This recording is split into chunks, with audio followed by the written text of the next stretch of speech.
এই বাগানের মধ্যে বিশেষ কিছু আম রয়েছে, যার মধ্যে রয়েছে কাটিমন, প্যারানা ম্যাঙ্গো, আর একটি বিশেষ জাত যেটি এখনও দিনাজপুরের বা বাংলাদেশে তেমনভাবে পরিলক্ষিত দেখা যায় না, সেটি হলো উষাপর্ণী। উষাপর্ণী যেটা সূর্য ডিমের মতোই অনেকটি আমটি।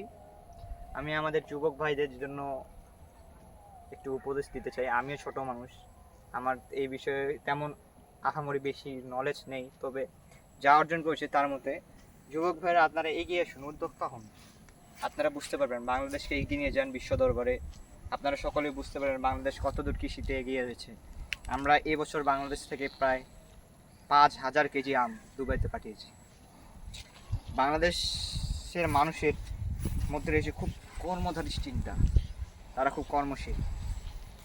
এছাড়াও বাংলাদেশ কৃষি সম্প্রসারণ অধিদপ্তর আমাদেরকে বিশেষভাবে সাহায্য করেছে। এর মধ্যে রয়েছে কৃষি মন্ত্রণালয়ের joint secretary Ali Akbar sir, এছাড়াও রয়েছে কৃষি পর্যায়ে পর্যায়ের এজামুল হক স্যার, আরও রয়েছে তুষার স্যার।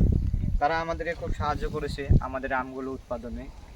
আমাদের মোট প্রজেক্টের সংখ্যা প্রায় 7টি এবং লিচুর প্রজেক্ট রয়েছে প্রায় 4টি, মোট 11টি প্রজেক্ট। আপনারা বাংলাদেশের যে কোনো প্রান্ত থেকে আমার সাথে কন্ট্যাক্ট করলে আমরা ইনশাআল্লাহ আপনারা ভিজিট করতে আসতে পারেন।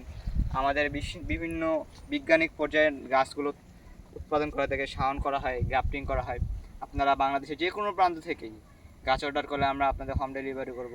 যে কোনো পরামর্শ প্রদানের জন্য কিংবা পরামর্শ গ্রহণের জন্য আমাদের সাথে যোগাযোগ করতে পারেন। আমরা ইনশাআল্লাহ আপনাদের সাথে চেষ্টা করব সর্বোচ্চটা দেওয়ার আমাদের। ধন্যবাদ। আসসালামু আলাইকুম ওয়া রাহমাতুল্লাহ।